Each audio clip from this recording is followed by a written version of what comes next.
Dear viewers, welcome to another episode of the View Talk Show, and with me, my fellow colleagues, Ruth, Lisa. So today we are talking about the current situation of the Ugandan LGBT community and focusing specifically on what are the gaps lacking, what do we miss, or what are those specific projects that we are lacking to make sure that this movement goes to another level. Maybe issues of capacity building, something is lacking somewhere in the economic empowerment. But again, we want to see what are the new projects that are lacking to lift this movement to another level. So, my friend Ruth, how do you see the current situation, or what projects are we lacking to make this movement a better thing for all of us?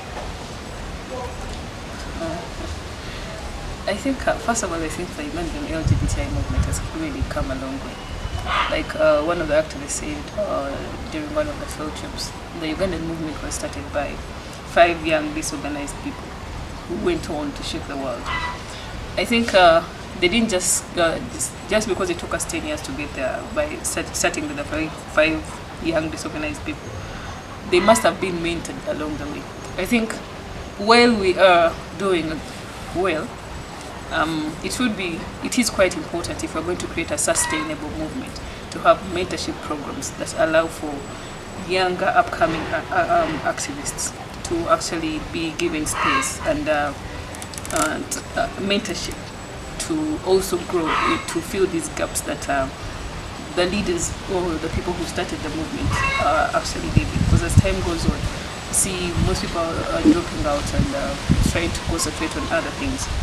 We appreciate that they started a movement which they were passionate about, but then there's a lot of incoming young activists that we are not giving space to mentor. We're not giving them time to actually understand why we started the movement, why it needs to grow. I think it would be very good for the Ugandan LGBTI movement to have mentorship programs in order for us to be sustainable. Great. So, Lisa, what do you see lacking in the movement to lift this to another level? I think I'll also agree with you. When it comes to understanding the LGBTI community and the LGBTI people themselves, some people really need to understand these terms. They really need to understand the movement better, and also they need to be educated more. Like when it comes to the young activists, they need to be guided on how to come up with that. Okay, when you say about the education, yes, sir. So what kind of education are you focusing about here? When it comes to education, or let me say being educated, people who are coming up with their organizations, I think they have to consider or consult with these grassroots activists or people who really know, who have been there, who understand everything, so that they can guide them on how to overcome the challenges, on how to understand the community better, or people out there better. Because we all need mentors, and we all have to inquire or ask them on how they came up with the organization, or what they overcame, all the challenges that they overcame. Great. Ruth, when we say we see something that, but again, the international community has really held the Ugandan LGBT movement as one of those stronger movements in Africa. They have really done a lot. They have done a lot of advocacy. We have seen them fight some strong laws and win court case battles. But then again, why do we say again that there is still that gap? What might be bringing that?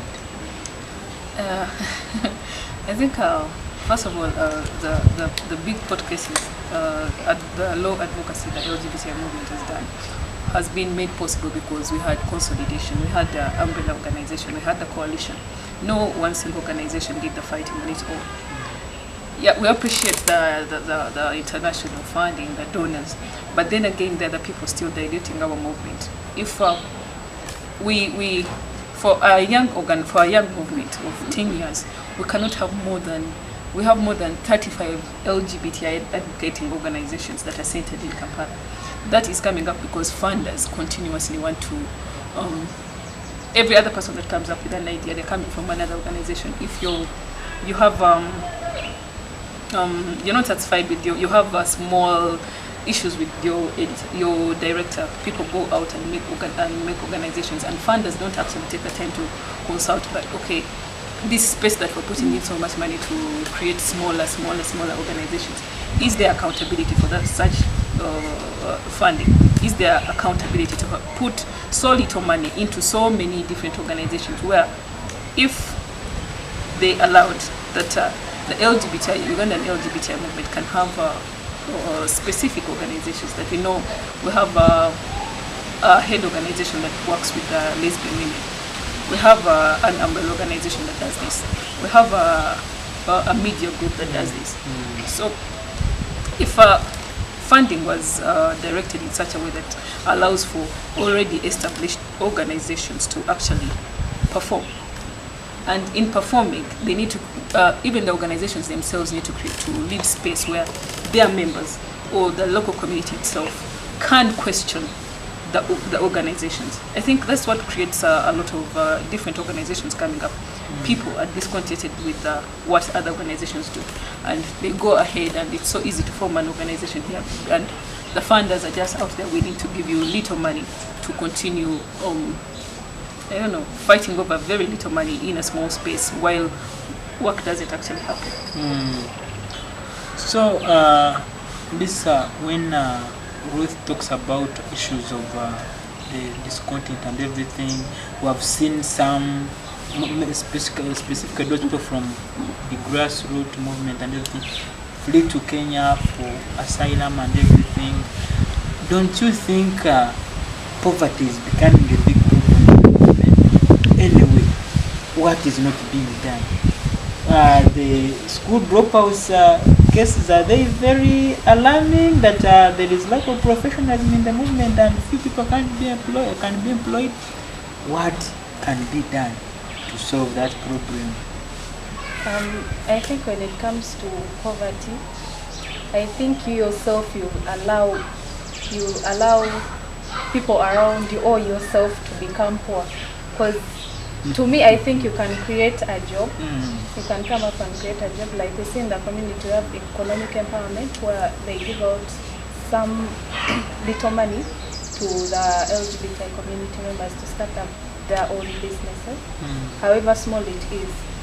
But I think to their understanding, they're being influenced maybe by their friends who are already in the camp. Like, let me say they flee to go to the camp so that maybe they can get better education or they can get better living conditions, which may not be the case.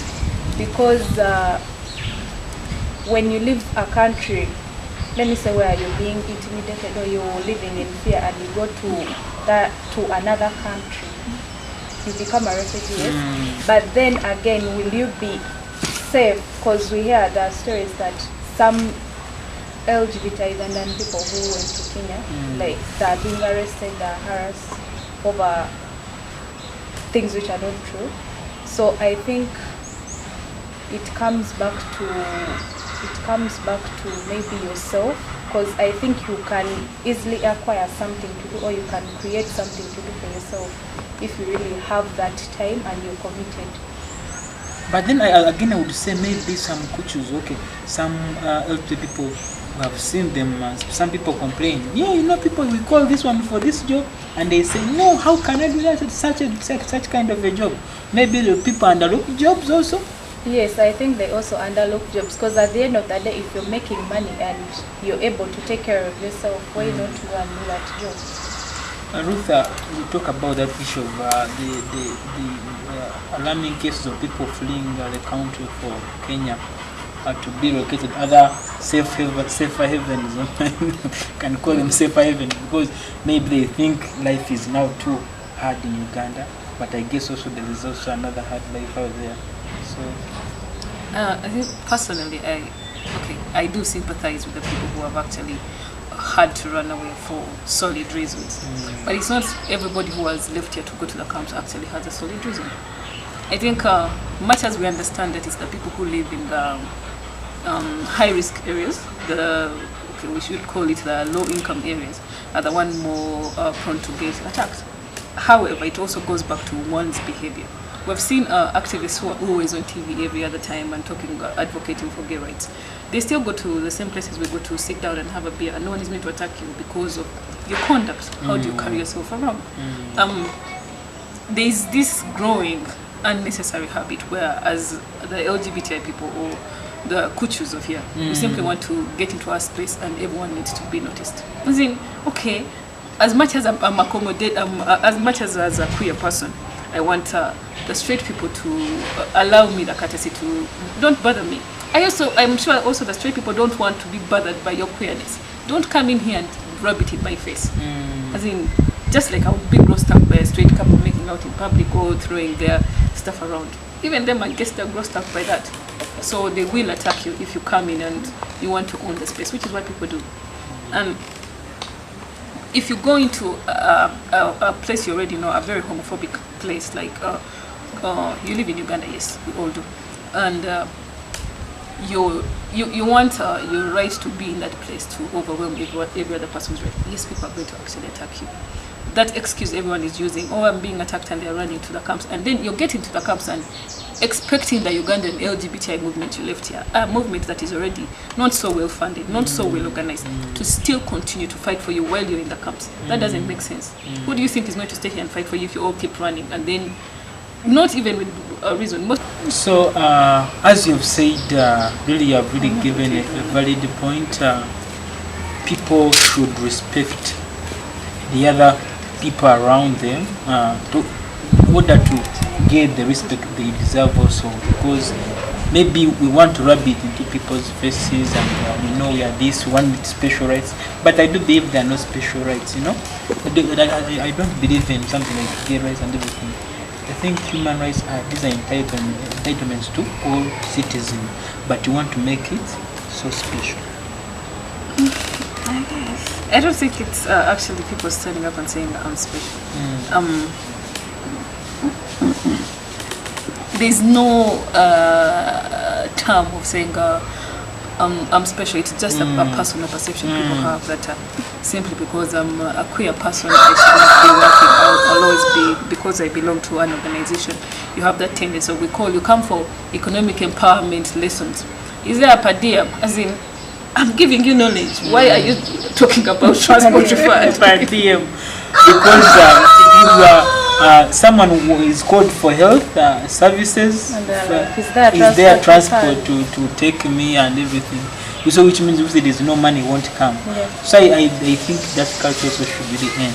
So I think, Ambrose, much as that's the thing that we continue to do about people complaining about people not wanting to actually take the knowledge, but they're more interested in transport refund that you're giving them. It goes back to a situation that has been created by funders and organizations that do not allow for the community you serve to actually have time to question you.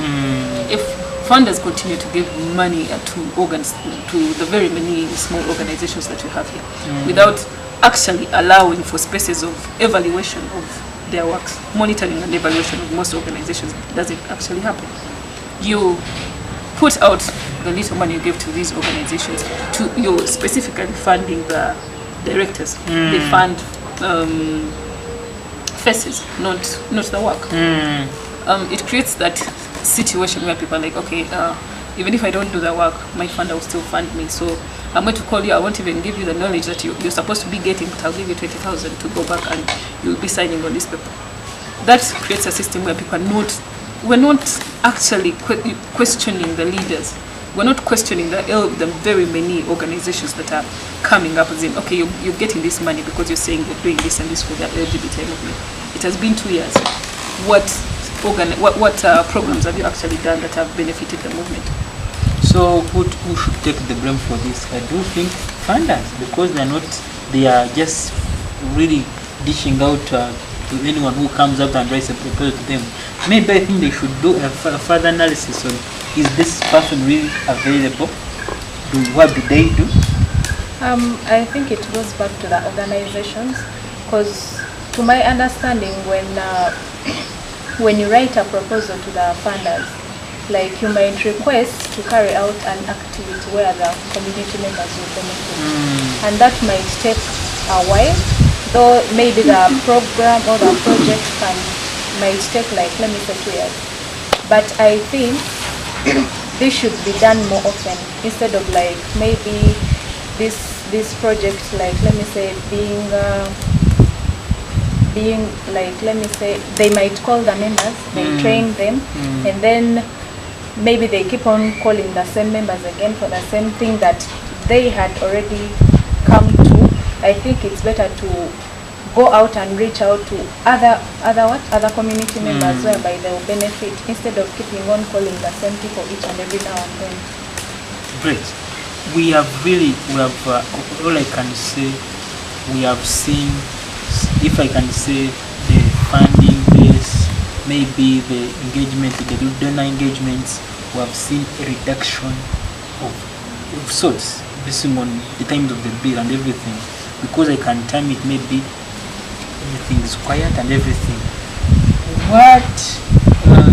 Maybe they don't think when the bill was maybe annulled, things ended and everything, but is it the reality? I do think also again that we still need more of the donor engagements. What's the problem again there? I think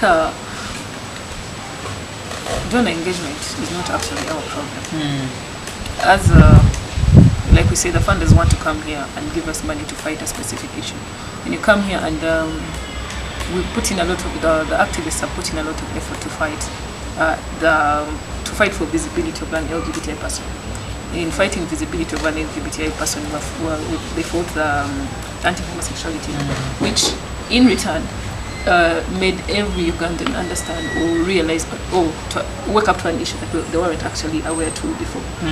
So you come here and you think you're creating a solution to a problem, but you are, by making this situation very visible to everybody, you're expanding the problem. The donor engagement situation should have helped us in a way that they build a movement that can actually sustain itself. Yes, you're giving us this funding to fight one specific problem. How about in your funding, which we appreciate so much, create programs that actually will allow us for a time when you're not here, like now, when you're giving us so little funding. The LGBTI movement should have been given time, space, and funding to create programs that would run and create funds for itself. Okay, great. So as we wind up, Ruth and Lisa, really, I just want you to point out the key major projects missing that maybe as a community we should focus on introducing to our community members. Okay, just maybe it's not about projects, but what should we do? Just sum up of maybe what we have talked about. To my understanding, the projects which are missing, I think with the young activists or with the young people who are really interested in knowing the LGBTI situations and things involving that, I think we need a lot of education. Like, we need to be educated, we need to be guided. Like, how do you, when you're out there, like doing your advocacy work, what are you expected to do, what are you expected to say, what are you expected to tell all those people who you've gone to meet or people you're talking to. And also another thing is the community lacks so as in here I talk about mentorship. Yes, you talked about mentorship. So Ruth, what is you really like in the community?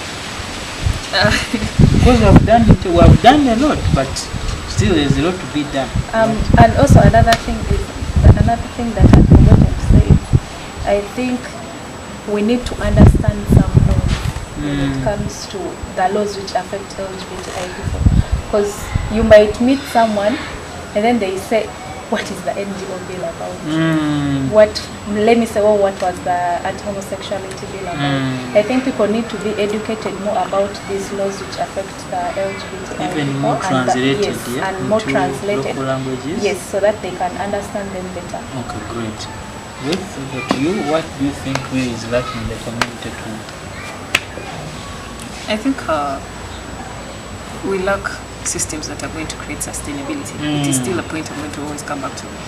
While we are fighting for human rights of an LGBTI person, we're trying to say recognition, allowing for space where the voices of an LGBTI person can be heard. But while we're doing that, we're not actually, the movement setting does not allow for people who are not leaders or non-activists to question the works of the movement. We need to create systems where every member of the LGBTI movement, be it an activist, be it anybody, can actually stand up and question, like, okay, this is what we've been doing. We all should be accountable. That is the only way we're going to create sustainability. Great. So you have had it all. Hope to always join us for join us for different forums. Hope to always visit our website www.kushtimes.com and also engage our members everywhere. Go to Facebook, go to Twitter. Thank you very much. See you next time.